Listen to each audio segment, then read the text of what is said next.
Today we are going to talk about the human population. That's the chapter 4 of for our week 4 schedule. We will talk about that why we are concerned about human population growth and uh, how will the world's population triple in 21st century as it did in the 20th century. And we will talk about the relationship between population growth and environmental impact. We will also talk about human populations that grew so rapidly in the last century and how is the human population growth changing in different parts of the world and how does population growth change as a society develops. Also, we will talk about the factors that slow down or speed up human population growth. What are the different factors that affect the human population growth? So these are our today's key points that we will be discussing in this lecture.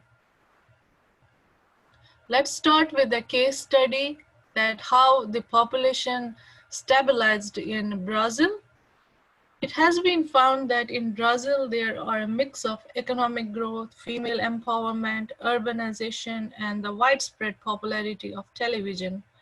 And the image you see here, it portrays of modern life have resulted in one of the most abrupt birth rate declines over the past few decades of any country in the world.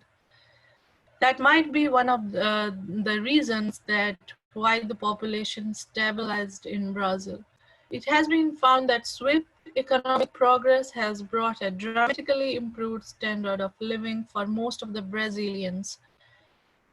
In 1960, the average wage in Brazil was less than $2,000 per year, which is only 19% of uh, uh, that the Brazilian households had electricity, and TV was also rare. The average education for females was just 2 years.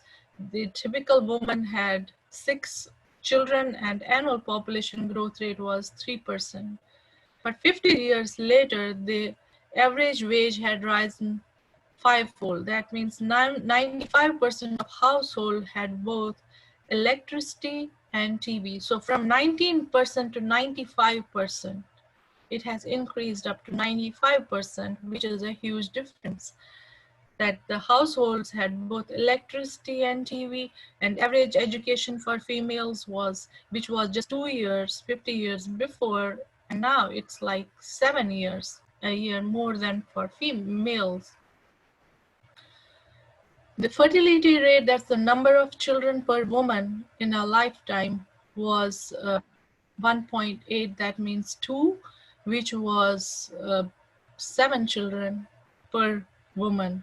So that has declined. So currently, 99% of urban residents have improved drinking water and 87% has improved sanitation also.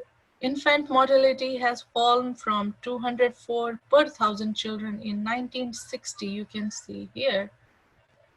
In 1960, the infant mortality rate, which has fallen from 204 per thousand children to 19 per thousand today. So that's a huge difference from 204 to just 19.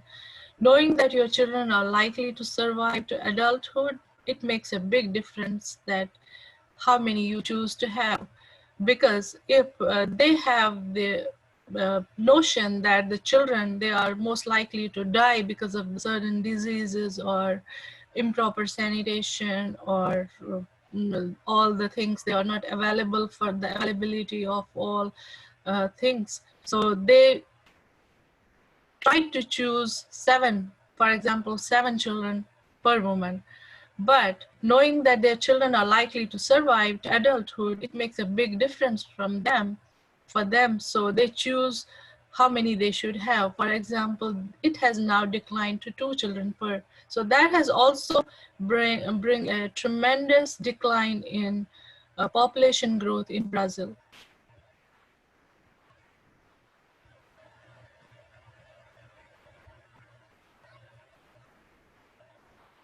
Talking about the past and current population growth, they are very different. Every second, on average, 4 to 5 children are born somewhere on the earth. So, in that second, we can say one or two other people they die. This difference between birth and death means a net gain of about 3 more humans per second on average in the world's population. So in 2011, the United Nations it announced that we had reached 7 billion people, having added at most recent billion in only 12 years. That means we are now growing at 1.1% per year. This means that we are adding about 75 million people more to the planet every year. Many people worry that this overpopulation may cause, or perhaps is causing, the resource depletion, because the more population we have, the we should have more resources available. So increase in this population growth results in resource depletion and environmental degradation that threaten the ecological life support system on which we all depend. Some other scientists, they believe that human ingenuity, technology, and enterprise can expand the world's carrying capacity and allow us to overcome the problems that we encounter. From the perspective, more people may be beneficial rather than we say that they are disastrous.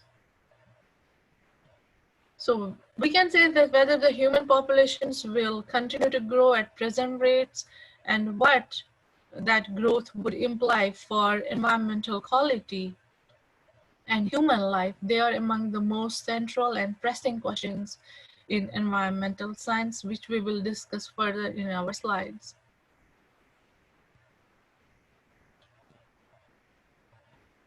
Talking about the human population, they grew slowly until recently. The agricultural revolution produced a large and more secure food supply and also allowed the human population to grow, reaching perhaps 50 million people by 5000 BC. Or we can say that for thousands of years, the number of humans increased very slowly. Archaeological evidences and historical descriptions, they suggest that only about 300 million people were living in the first century AD. That we can see in the table here.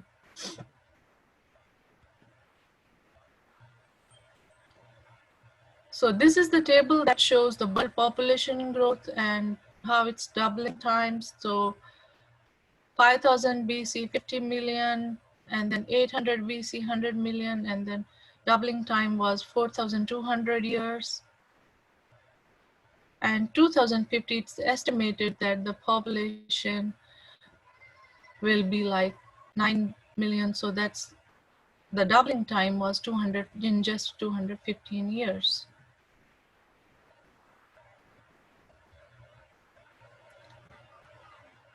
Perspectives on population growth. As with many topics on environmental science, people have widely differing opinions about population and resources. Some of them believe that population growth, which is the ultimate cause of the poverty and environmental degradations that lead to that population growth increase. Others argue that sometimes the poverty, environmental degradation, and overpopulation, they are just the symptoms of all the social and political factors. The worldview we choose to believe will profoundly affect our approach to population issues.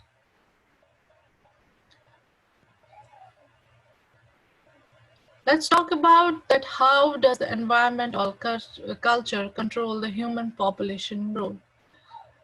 In 1798, Thomas Malthus wrote an essay of principle of population, changing the way European leaders they thought about population growth.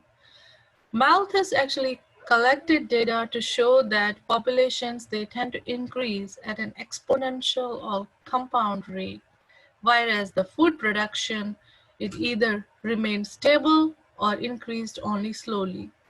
Eventually, he argued that human populations they would outstrip their food supply and collapse into starvation, crime, and misery. That was written by Thomas Malthus in his essay Principle of Population in 1798. And there was one more economist, his name was Karl Marx. He presented an opposing view that population growth it results from poverty, resource depletion, pollution, and other social ills that we already talked about in our previous slide. So we can say that slowing the population growth, claimed Marx, requires that people be treated justly and that exploitation and oppression be eliminated from the social arrangements. Both Marx and Malthus, they developed their theories about human population growth when the world technology and society were understood much differently from how they are today. Some believe that we are approaching or we might have surpassed or crossed the Earth's carrying capacity. That means the carrying capacity is actually the number of people an Earth can carry. That means the population that's more related to the population growth. We will talk about the carrying capacity in detail in our coming up slides. There is a question that is actually the world overcrowded or are the people a resource? In large part, the answer of this question, it depends on the kind of resources that we use and also on the type of resources that we use and how we use those resources. This also depends on the democracy, equity, and justice in our social systems.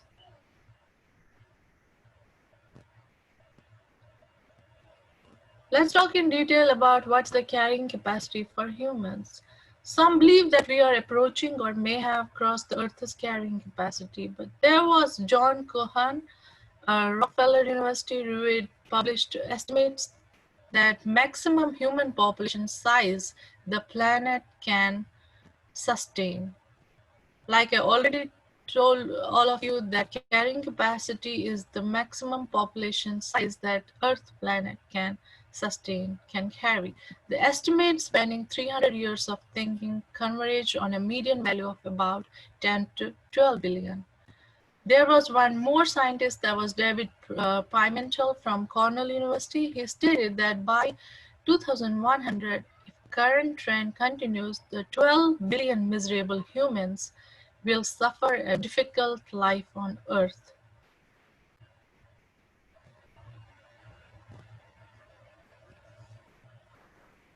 How the technology increases the carrying capacity for humans? The burst of world population growth that began 200 years ago, it was stimulated by scientific and industrial revolutions. There is a progress in agriculture productivity, engineering, information technology, commerce. Also, there is an increase in medicine, sanitation, and other achievements of modern life that have made it possible to support approximately 1,000 times as many people per unit area as was possible 10,000 years ago. Or in short, we can say that progress in these agricultural productivity, engineering, information technology, commerce, medicine, or sanitation, and other achievements of modern life, these are the reasons or these are the factors that have actually uh, supported this increase in population growth. Economist Stephen Moore of Cato Institute in Washington, D.C. regards this achievement as a real tribute to human ingenuity and our ability to innovate. There is no reason, he argues, to think that our ability to find technological solutions to our problems will diminish in future or will continue to find technological solutions.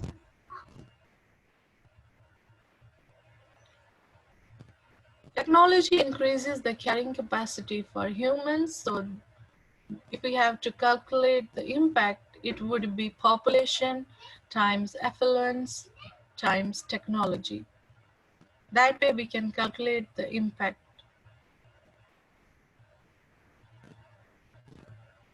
Regarding calculating the impact of human population that we already discussed here, that there is a popular formula for that. That means the impact of human population depends upon the population size, the affluence, and technology.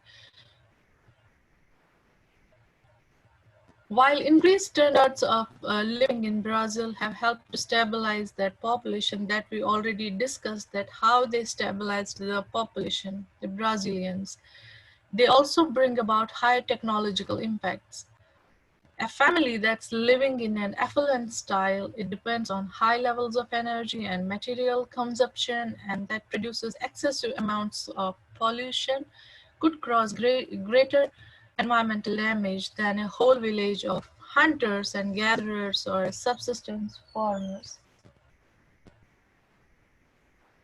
Or we can put it another way, that if the billions of people in Asia, Africa, and Latin America were to reach the levels of consumption now enjoyed by rich people in North America or Europe using the same technology that provides that lifestyle today, the environmental effects will undoubtedly be disastrous. This concept, like we already discussed, is summarized as I is equal to fat formula, or we can say our environmental impact. I is the environmental impact or the product of our population size times the affluence level and the technology level.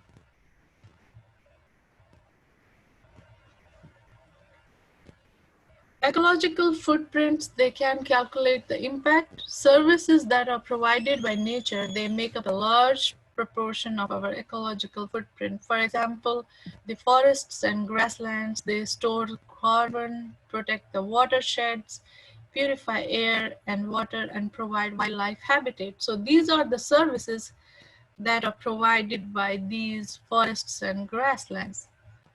Another way to estimate our environmental impact is to express our consumption choices into the equivalent amount of land that's required to produce goods and services. This gives us a single number called our ecological footprint, which estimates the relative amount of productive land that's required to support each of us. For example, the services that we already discussed that are provided by forests and grasslands. In terms of storing carbon, they protect the watersheds, they purify air, and they purify air and water, and also provide the wildlife habitat.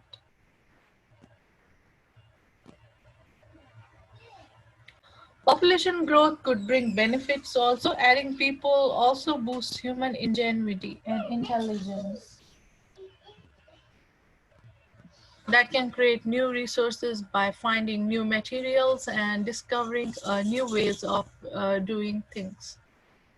Or in short, we can say that more people means larger markets, more workers, and efficiencies of scale in mass production of goods. It also means that more people to find new resources and better solutions to problems.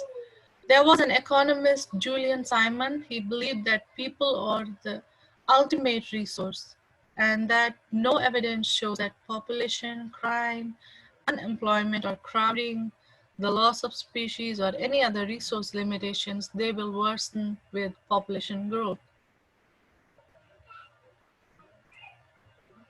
There are different factors that determine the population growth. Demography encompasses the vital statistics about people, for example, the births, deaths, or where they live, as well as the population size. In this coming up section, we will investigate the ways to measure and describe the human populations and discuss the demographic factors that contribute to human population growth. Some countries have never even taken a census. So how many of us are there? Some countries have never taken a census, and some that have been doing that may not be accurate.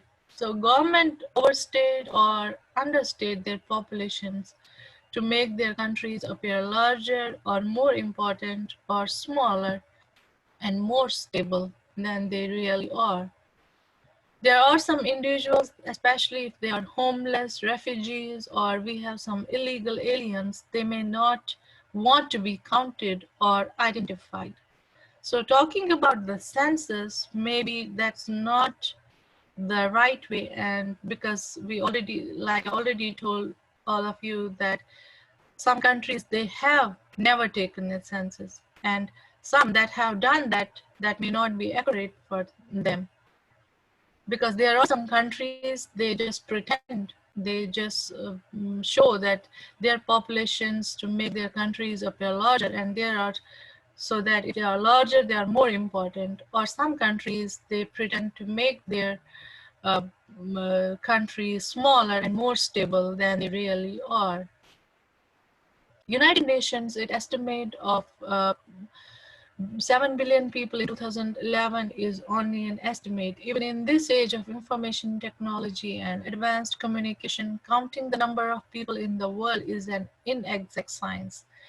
We really live in two very different demographic worlds. One of these worlds is poor, young, and growing rapidly, and the other demographic world is rich, old, and which is shrinking in population size.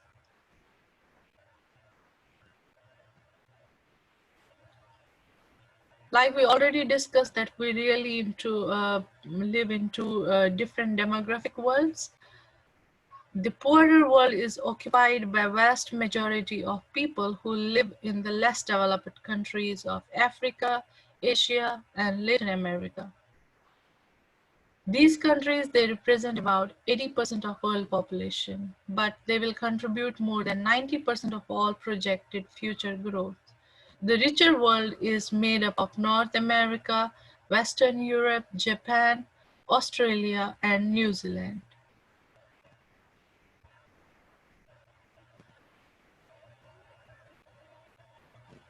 How the AIDS affects the population growth rates? The situation is even worse in many African countries where AIDS and other communicable diseases they are killing people at a terrible rate. The population of many African countries are now falling because of this terrible disease. Altogether, Africa's population is expected to be nearly 200 million lower in 2050 than it would have been without AIDS, like you can see here in this graph. In Zimbabwe, Botswana, Zambia, and Namibia, up to 39% of the adult population have AIDS or they are HIV positive. So without AIDS, we can say the average life expectancy would have been nearly 70 years. Now with AIDS, life expectancy has dropped to only 31 years, or we can say 31 to 32 years. What are the different factors that affect the population growth? Although the world as a whole, it still has an average fertility rate of 2 to 3, growth rates are lower now than at any time since World War II. If fertility declines like those in Brazil were to occur everywhere in the world, our total population could begin to decline by the end of 21st century. Or we can say that rapidly growing developing countries such as Brazil, they often have lower crude death rates. That means 6 per thousand currently than do the more developed, slowly growing countries such as Denmark, which has 12 per thousand. Even though their life expectancies are considerably lower, this is because a rapidly growing country has more youths and fewer elderly than a more slowly growing country. For most of the human history, the life expectancy in most societies probably has been 35 to 40 years. This means that no one lived past age 40, but instead that many people died at earlier ages, which balanced out those who managed to live longer. The 20th century saw a global transformation in human health unmatched in history. This revolution can be seen in the dramatic increases in life expectancy in most places. In 1950, there were only 130 million people in the world over 65 years old. In 2012, more than 540 million had reached this age. That means the life expectancy has increased. By 2050, the UN, United Nations, it predicts that there will be two older persons per every child in the world. Countries such as Japan, France, and Germany, they already are concerned that they do not have enough young people to fill jobs and support their retirement system. They are encouraging couples to have more children. Living longer has a profound social implications. We already discussed that life expectancy is rising worldwide. Fertility rates among cultures and at different times, mortality offset birth. So these are the different factors that actually affect the population growth.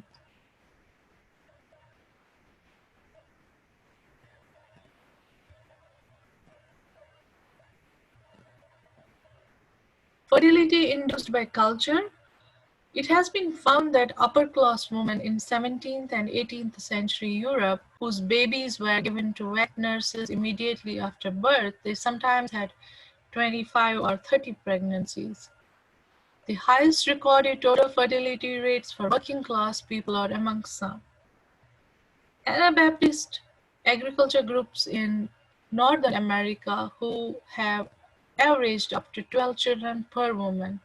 In most tribal or traditional societies, food shortages or health problems and cultural practices, they limit this total fertility to about 6 to 7 children per woman, even without modern methods of birth control. The total fertility rate is actually the number of children that's born to the average woman in a population during her entire reproductive life. This rate varies according to many factors, like we already discussed, but there are certain social impacts also. For example, the culture, like we already discussed that in upper class women in 17th and 19th century Europe, those babies were given to the wet nurses immediately after birth and sometimes had 25 or 30 pregnancies. Also, the tribal or traditional societies that we talked, or the food shortages or health problems and cultural practices, they sometimes limit this fertility to about 6 or 7 children per woman, even without modern methods of those birth control. Like here in this graph, you can see that the blue line here indicates the more developed countries, and this red line here, it gives us an idea about how the total fertility rate, that means the children per woman, is increasing.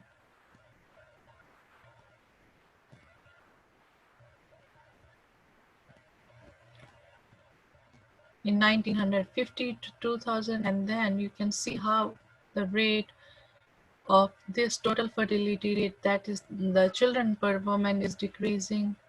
In the least developed countries, it's about 3, and in more developed countries, it is 2 children per woman.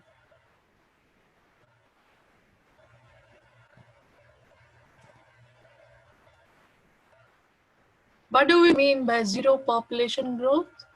Zero population growth, it occurs when the birth plus immigration in a population just equals the deaths plus emigration.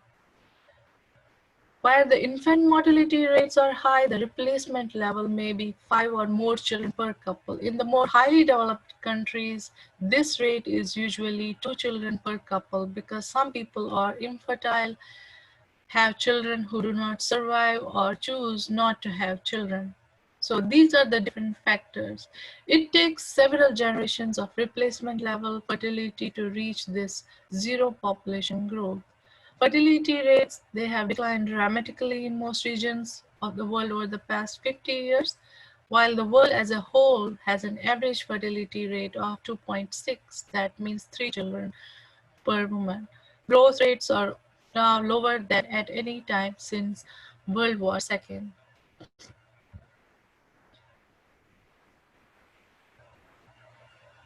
How the life expectancy is rising worldwide, you can see here in this table. Lifespan can be defined as the oldest age to which a species is known to survive, and life expectancy is the average age that a newborn infant can expect to attain in any given society. Worldwide, the average life expectancy that rose from about 40 to 67, or we can say 65 or 67 years over the past 100 years. The greatest progress was in developing countries. For example, in 1900, the average Indian man or woman could expect to live about 23 years. A century later, although India had an annual per capita income of 3,500 US dollars, the average life expectancy for both men and women had nearly tripled and was very close to that of countries with 10 times its income level. In short, we can say the longer lives were due primarily to better nutrition because of the improved sanitation, clean water, and education, rather than to miracle drugs or high-tech medicine that we have.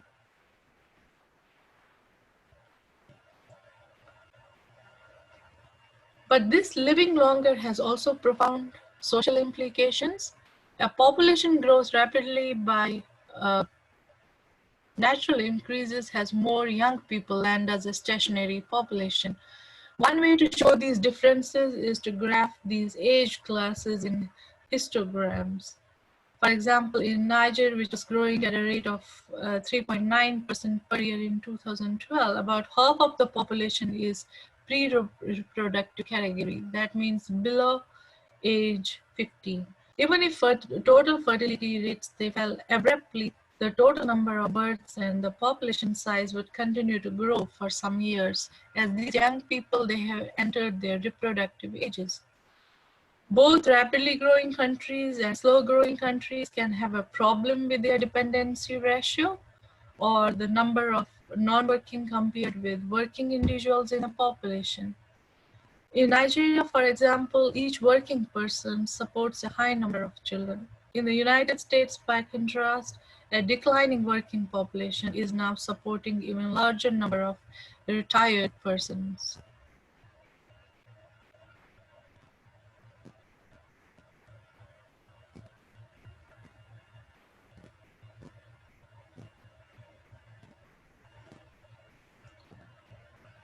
So here in this graph, you can see that the x-axis, it denotes the year, and this is the percent of world population, the projection of shifting dependency ratios, like we already talked about that how the in United States, the non-working people, they will be supporting more tired persons.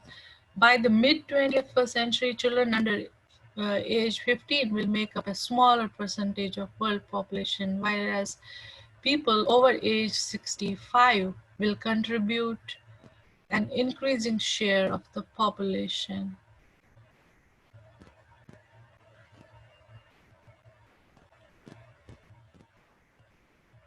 Fertility is also influenced by culture. So a number of social and economic pressures, they affect the decisions about family size, which in turn affects the population at large.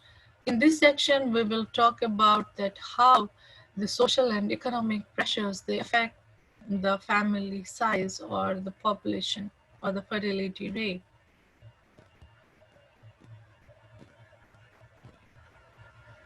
For example, why do people want children? There are many reasons for that, why people want children.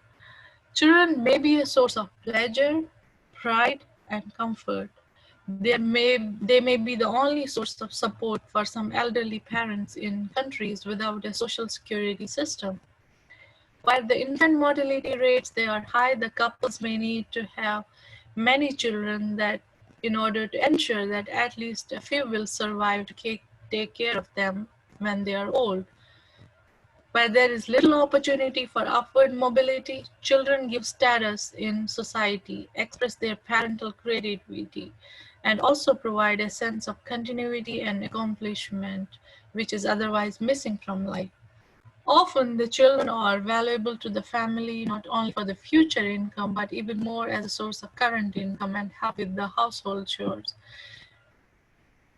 In much of the Developing world, small children, they tend domestic animals and younger siblings, fetch water, gather the firewood, help them grow crops, or sell things in the marketplace.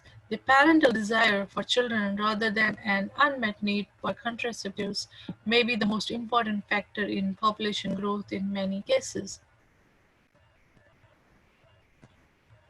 Also, the society has a need to replace the members who die or become incapacitated. That means that might be one of the reasons why people want more children. This often, this need often is codified in cultural or religious values that encourage bearing and raising children. Some societies they look upon families with few or no children with pity or contempt. The idea of deliberately controlling this fertility may be shocking. Women who are pregnant or have smaller children, they have special status and protection. Also, the boys, they are more valued than girls because they carry on the family name and are expected to support their parents in old age. Couples have more children that they really want in an attempt to have a son. So that might be one of the reasons why the population growth is increasing because the people want more children in order to carry out these responses or responsibilities.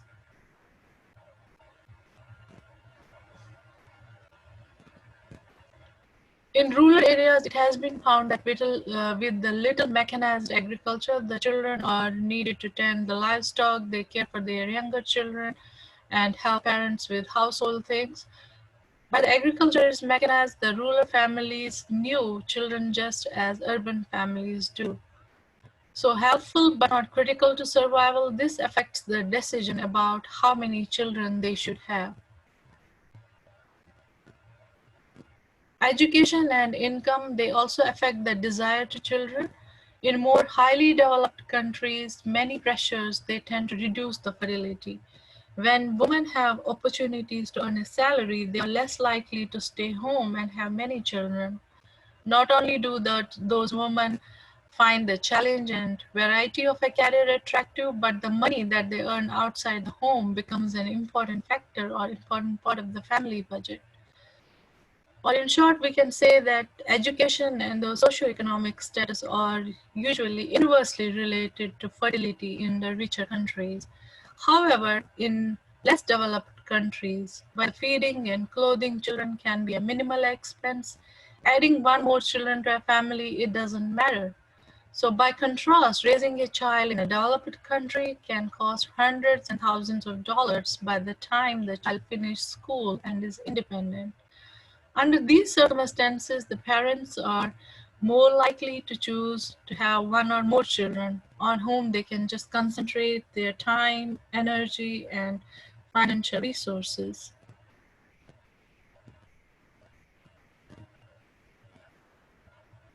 How a demographic transition can lead to stable population size. Demographic transition is a typical pattern of falling death rates and birth rates because of the improved living conditions that usually accompanies the economic development. Birth rates in the United States from 1910 to 2000. The falling birth rate from 1910 to 1929, you can see here, represents a demographic transition from an agriculture to an industrial society. And then the baby boom following the World War II. Here you can see from 1940 to 1960, a much smaller eco-boom occurred around the 1980. You can see here. That means when the baby boomers started to reproduce. So this demographic transition is actually a typical pattern of falling death rates and birth rates because of the improved living conditions that accompanies the economic development.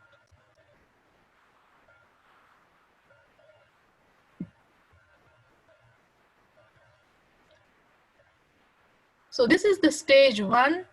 of this demographic transition model, the stage 1, stage 2, stage 3, and then we have stage 4.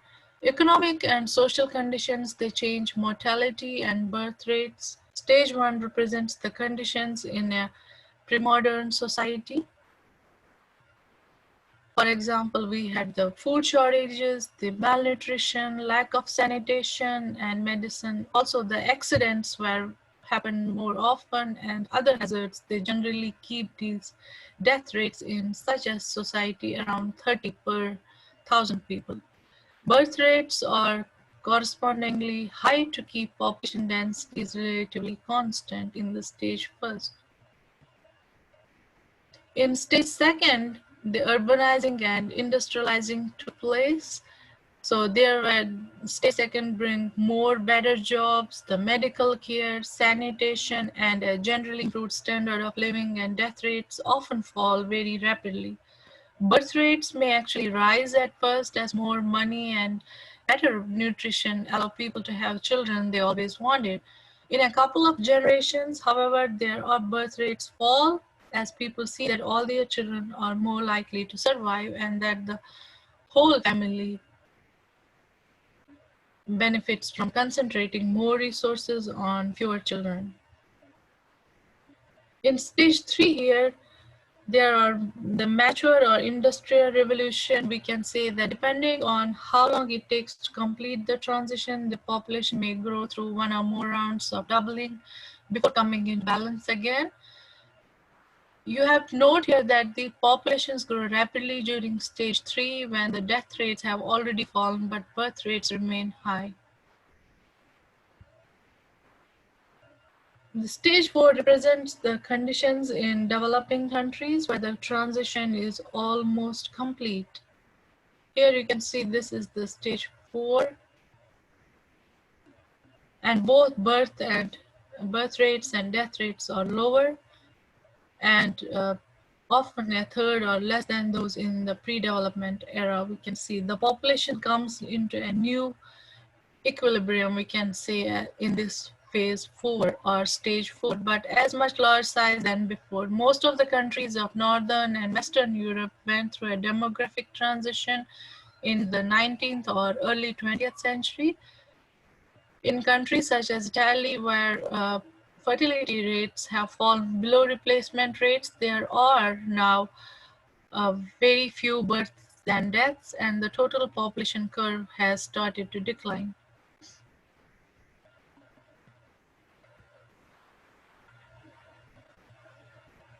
In short, we can say that many countries, they are in a demographic transition.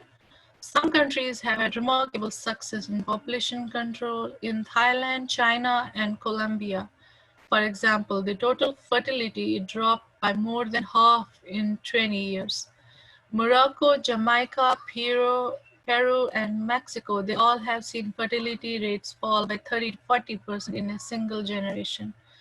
Surprisingly, one of the most successful family planning advices in recent years has been in Iran, a predominantly Muslim country. Two ways to complete the demographic transition is it has been found that the Indian states of Kerala and Andhra Pradesh, they have exemplified two very different approaches to regulate the population growth. In Kerala, providing a fair share of social benefits to everyone is seen as the key to family planning. This social justice strategy, it actually assumes that the world has enough resources for everyone. But the inequitable social and economic system cause the maldistribution of those resources. That's why there's more hunger, poverty, violence, environmental degradation, and overpopulation. They are actually the symptoms of a lack of justice rather than the lack of resources, because it has been found that there are a number of resources for people to feed. Although overpopulation, it exaggerates other problems. A focus on growth rate alone encourages the racism, hatred of the poor. Also, the proponents of this perspective argue that Rich people should recognize the impacts their exaggeration consumption has on others. There are certain leaders of Andhra Pradesh in India. They have adopted a strategy of aggressively emphasizing the birth control rather than promoting the social justice. This strategy it depends upon the policies that are similar to those in China that assume providing uh, those economic rewards for reducing the births, or they are the only effective ways to regulate that population size. Both Kerala and Andhra Pradesh in India, they have slowed down the population growth significantly.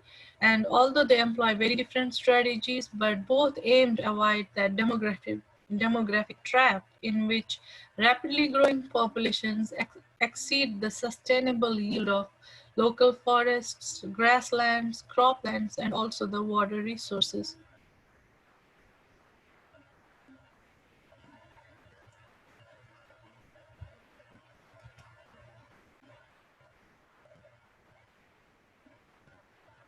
How improving women's lives it helps to reduce the birth rates. In 1994 International Conference on Population and Development in Cairo, Egypt, it supported this approach to population issues.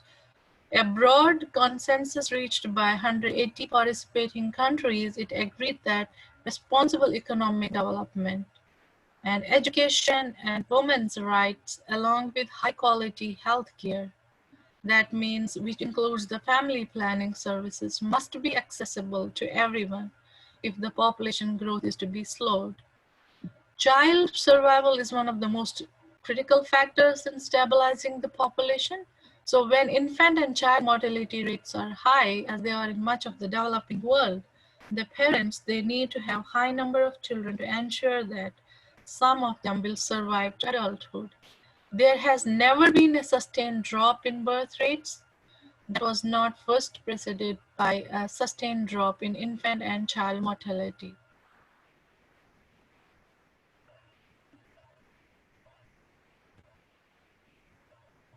Family planning it gives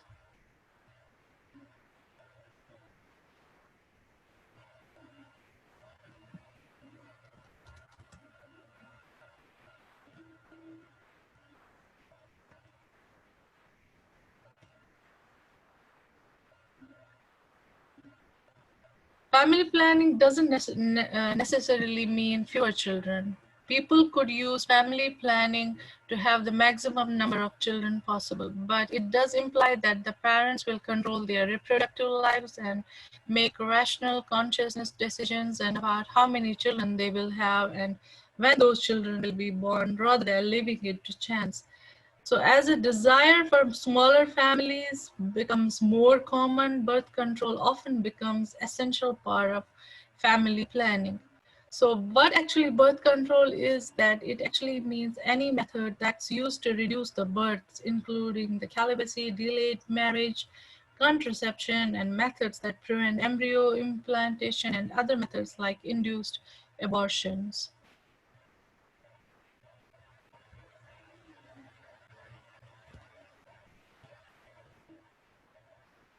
Humans have always regulated their fertility.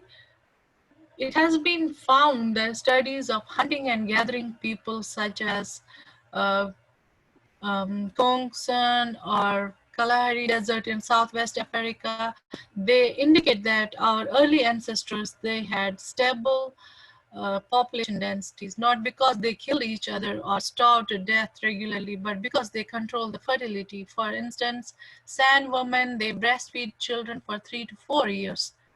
Where the calories are limited, lactation depletes the body store fat and it suppresses the ovulation. So that might be one of the reasons how they control the uh, this fertility.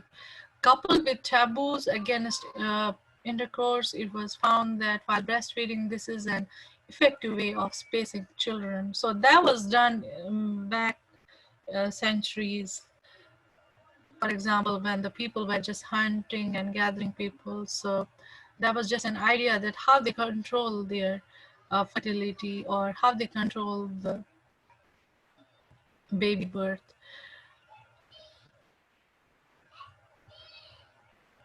We may find some or all of these techniques they are unpleasant or morally unacceptable, but we shouldn't assume that other people are too ignorant or they are too primitive to make decisions about the fertility.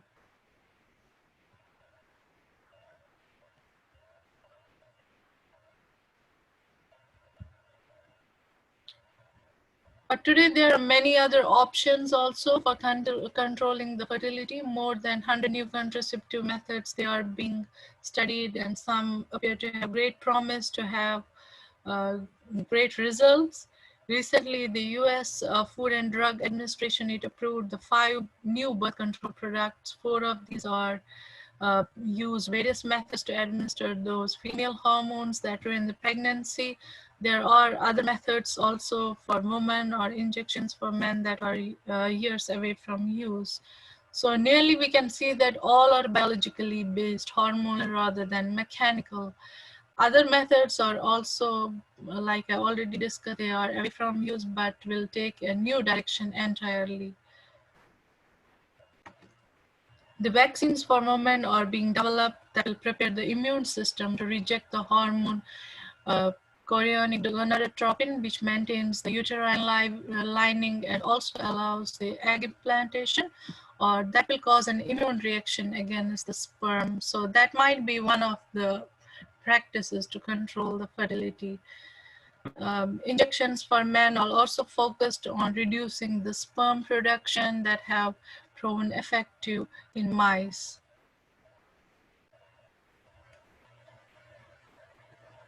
So, what kind of future are we actually creating now? Because there is often a lag between the time when a society reaches a replacement birth rate and the end of population growth. We are deciding now what the world will look like in 100 years. How many people will be in the world a century from now? Most demographers they believe that world population it will stabilize sometimes during this century. So when we reach that equilibrium, the total number of humans is like to be somewhere between 8 to 10 billion. The United Nations population division it projects 4 possible population scenarios.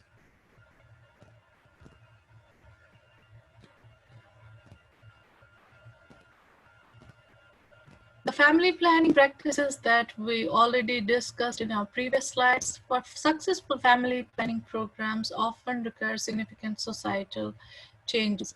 So among the most important of these are improved social, educational, and economic status for women. That's how they can birth control and women's rights are often linked. The second is the improved status for children. That means the fewer children are born and if they are not needed as a cheap labor source. Third is the acceptance of calculated choice as a valid element in life in general and in fertility in particular. That means the belief that we have no control over our lives discourages a sense of responsibility. The number 4 is the social security and political stability that give people the means and the confidence to plan for future.